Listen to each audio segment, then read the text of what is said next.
Well, it's a pleasure to be here. I'm very happy to be able to speak to this group.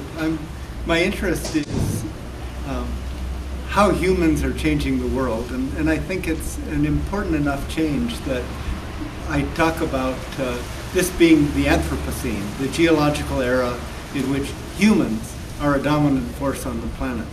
And I think it's very clear that we are a dominant force. It's easy to trace our influence in the chemistry of the atmosphere and the acidity of the oceans, in the way that land use has been transformed by human action, as well as in the climate and in the loss of biological diversity, which we're all aware of.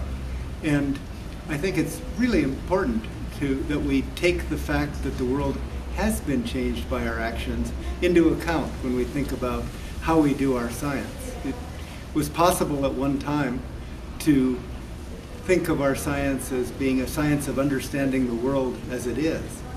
But really, every place on the earth is affected by human action, by changes in the atmosphere, if nothing else, in the oceans and on the land.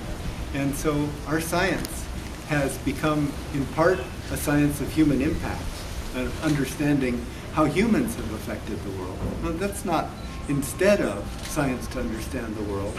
It's in addition to science to understand the world, because we have to build on what we know. We have to build on our understanding of populations, species, communities, and ecosystems to understand what our impacts have been. But we have to do that. We have to take that into account. And I will suggest that there's another stage in the evolution of our science, from a science of human impacts in the world to science for sustainability. This is something I think Costa Rica has been a leader in, development of science for sustainability.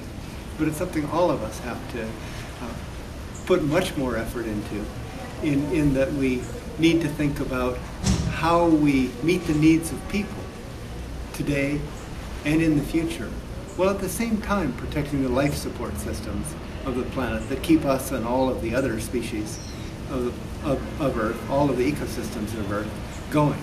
So a science for sustainability has to deliberately seek paths forward that take us to a more sustainable future, one in which human needs are met and the life support systems are protected. And that science for sustainability is partly biophysical science, but it's also social science. It's also public policy. And one important feature of sustainability science is fundamental. We need to understand the world. We need to base it on fundamentals. But we also need to be thinking about how we move from knowledge to action.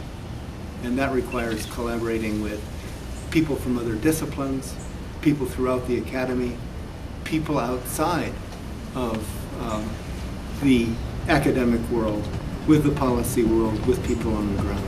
And I think that's the most important scientific challenge for us in this century.